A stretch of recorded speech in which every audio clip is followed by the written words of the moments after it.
Bloody सत्य के एक और दिल दहला देने वाले एपिसोड में आप सभी लोगों का बहुत बहुत स्वागत है दोस्तों। मैं निखिल आज आप लोगों को एक ऐसी सच्चाई से रूबरू कराने वाला हूं जो सच्चाई भारत की नहीं है, लेकिन एक ऐसी सच्चाई है, एक ऐसा डरावना सत्य है जिससे लगभग सभी लोग रूबरू है। वो सभी लोग जो लोग हॉलीवुड फिल्म्स को देखने के शौकीन हैं। दोस्तों, अगर आप लोग हॉलीवुड फिल्म्स देखते हैं तो आपने एक फिल्म जरूर देखी होगी जिसका नाम है द नन। दोस्तों, The Nun film The Conjuring film से बहुत ज्यादा रिलेट करती है।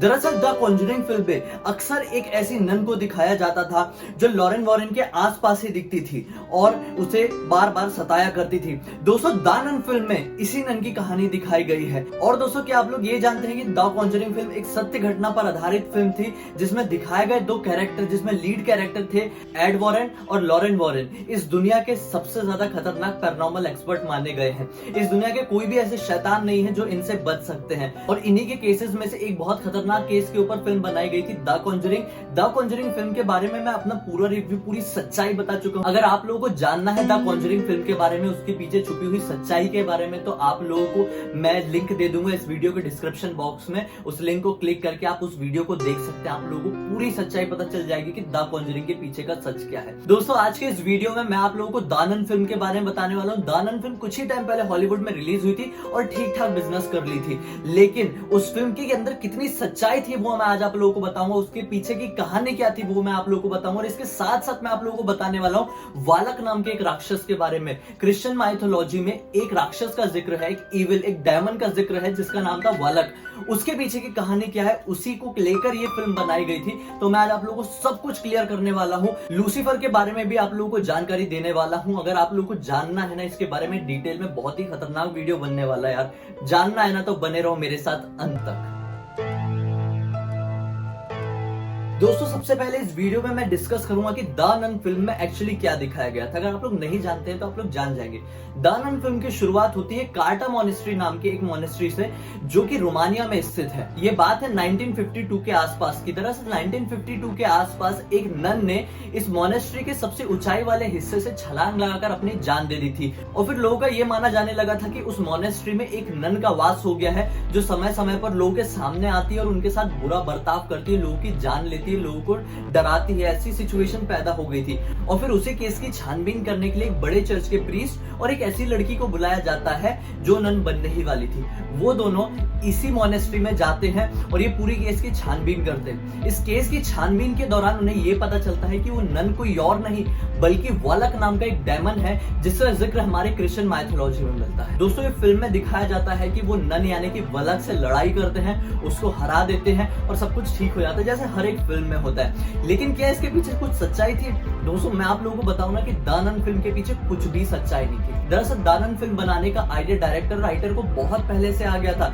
इस फिल्म के जो डायरेक्टर राइटर थे वो कोई और नहीं, कॉन्जरिंग और एनाबेल के डायरेक्टर राइटर थे जिनका नाम था जेम्स वॉन। जेम्स वॉन पहले से ही ये टाइप की फिल्में बना रहे हैं और द कॉन्जरिंग फिल्म में दरअसल उनको थोड़े डरावने दृश्य दिखाना था, थोड़ा ऑडियंस में क्यूरियोसिटी पैदा करनी थी भूतों को लेकर। तो इसी वजह से कॉन्जरिंग में वो हमेशा एक नन को दिखाते थे, तो वो नन को रिलेट किए वो लोगों ने इस फिल्म के साथ। मतलब द कॉन्जरिंग तो पहले ही बन गई थी। द कॉन्जरिंग में जो एक भूत दिखाया जा रहा था बार बार हीरोइन के पीछे, वो भूत नन थी और वो भूत के ऊपर एक फिल्म बनाई गई द नन।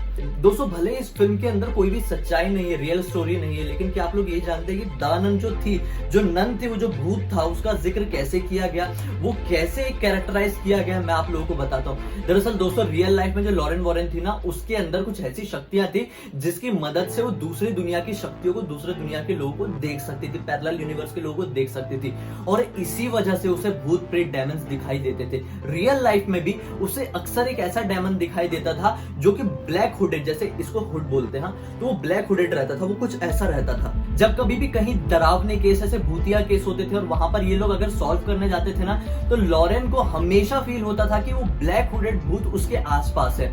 और यही बात जब डायरेक्टर को पता चली, राइटर को पता चली, तो उसने ये कैरेक्टर द कॉन्जरिंग फिल्म में उतारा और फिर इसी कैरेक्टर से उसे द नन फिल्म का आइडिया है। लेकिन द नन फिल्म में एक और जिक्र हुआ है वालक नाम के डेमन का। लेकिन दोस्तों, क्या आप लोग ये जानते हैं कि वालक डेमन की सच्चाई कितनी थी? वालक डेमन क्रिश्चियन माइथोलॉजी से बिलोंग करता है और वालक डेमन एक ऐसा राक्षस, एक ऐसा इविल है जो दिखने में बिल्कुल बच्चा है।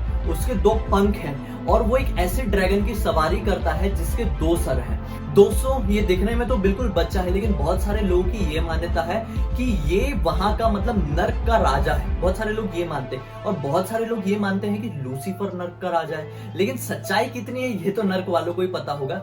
लेकिन माइथोलॉजी के हिसाब से वलक वहां का प्रेसिडेंट है और लूसीफर जो है वो वहां का राजा है। दोनों में फर्क है इस माइथोलॉजी में, ठीक है। अब कहा यह जाता है, लोगों की ये मान्यता है कि जो वलक होता है वो बड़े से बड़े खजाने की जानकारी आप लोगों को दे सकता है, लेकिन वलक सिर्फ उनसे ही मिलता है जो अपने आप में पावरफुल, अपने आप में स्ट्रांग होते हैं। अगर वलक को बुलाने वाला, वलक से मिलने वाला कोई भी इंसान अगर कमजोर रहा तो वलक उसको जान से मार डालता है।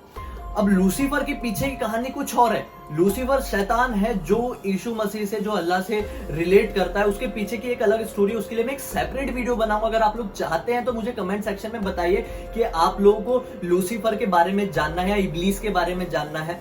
मैं उसके ऊपर सेपरेट वीडियो बना के आपको सब कुछ बताऊंगा। लेकिन फिलहाल हम बात कर रहे हैं वलक की। तो वलक के बारे में ही डिस्कस किया गया था दानन फिल्म में। तो इन शॉर्ट दानन फिल्म बहुत सारे तथ्यों को उठा उठा के बनाई गई थी, जिनमें से कुछ तथ्य रियल भी थे, कुछ तथ्य फेक थे और कुछ तथ्य मन से बनाए गए थे। लेकिन इस फिल्म में जो मोनेस्ट्री का जिक्र किया गया था, जिसका नाम था कार्टा मोनेस्ट्री, वो बिल्कुल सच्ची जगह है, वो बहुत ही हॉन्टेड जगह है, वो रियल में एग्जिस्ट करती है। लेकिन नन का उससे कोई रिलेशन नहीं है। उस मोनेस्ट्री की अपनी ही एक भूतिया कहानी है। जैसे कि हमारे इंडिया में भानगढ़, राजस्थान में भानगढ़ नाम की जगह है, उसके ऊपर भी मैं वीडियो बना चुका हूं, तो आप लोग देख लेना मेरी प्रोफाइल में। वैसे ही रोमानिया में ये जो किला जैसे ये मोनेस्ट्री है, ये भी बहुत डरावनी है। दरअसल बहुत सारे लोगों का ये मानना है, रोमानिया में आसपास, उस मोनेस्ट्री के आसपास रहने वाले लोगों का, कि हमने यहाँ पर बहुत बार एक सफेद गाउन पहने शैतान को देखा है। और ऐसा एक शैतान नहीं, ऐसे बहुत सारे शैतान है और वो कई बार सड़क में भी उतर जाते हैं। बहुत सारे लोगों का ये मानना है कि यहाँ से चीखने चिल्लाने की, रोने की आवाज आती है। दोस्तों ये तो हो गई नॉर्मल बात। अब मैं आप लोगों को हैरान कर देने वाली बात बताता हूँ कि इस मोनेस्ट्री में जो सिमेट्री यानी कि जो कब्रिस्तान है, वो तो आम कब्रिस्तान की जैसे ही होगा ना, वहां पर लाशें दफन ही रहेगी। लेकिन वहां पर ऐसा नहीं है। वहां पर कुछ लाशें दफन थी और कुछ लाशें अपनी कब्रिस्तान से, मतलब अपनी कब्र से बाहर थी। एक्चुअली वो जो लाशें कब्र से बाहर थी ना, उनकी हाइट तकरीबन 6.5 फीट थी। अब जब उन लाशों की जांच की गई, उन मतलब स्केलेटन्स की जांच की गई, तो ये पता चला कि उनकी मौत लगभग सन 1200 में हो गई थी, जो कि इम्पॉसिबल था। दोस्तों इम्पॉसिबल क्या था कि उस समय में इतनी हाइट होना, उस समय लोगों की हाइट बहुत कम होती थी और इन लाशों की, इन स्केलेटन्स की हाइट 6.5 फीट थी। ये कैसे पॉसिबल हुआ? ये लाशें ना जाने कितने समय से कब्रिस्तान के बाहर पड़ी हुई थी, इन्हें दफनाया नहीं गया था। अब सोचो, यहाँ पर ना आए दिन इतनी सारी डरावनी घटनाएं होती है और ये जो प्लेस है, ये जो मोनेस्ट्री है, ये रोमानिया के सबसे ज्यादा डरावने प्लेसेस में से एक है। जैसा हमारा भानगढ़ हमारे इंडिया में, राजस्थान में है, वैसे ही ये जो कार्टा मोनेस्ट्री है ना रोमानिया का, ये सबसे ज्यादा डरावने प्लेसेस में से एक है वहां के। दोस्तों यहाँ पर आप शैतान के असली डर को फील कर सकते हैं। अगर आप यहाँ पे दिन में भी कभी जाएंगे ना, तो आप लोगों को लिटरली फील होगा कि नहीं, यहाँ पर कुछ गड़बड़ है। और सूर्यास्त के बाद यानी कि रात में जाना वहां पर इम्पॉसिबल है। कहा जाता है कि जिस किसी ने भी रात में जाने की कार्टा मोनेस्ट्री में हिम्मत की है ना, उसकी तो लाश भी कभी नहीं मिली है। यार मरने की तो बात बहुत दूर है।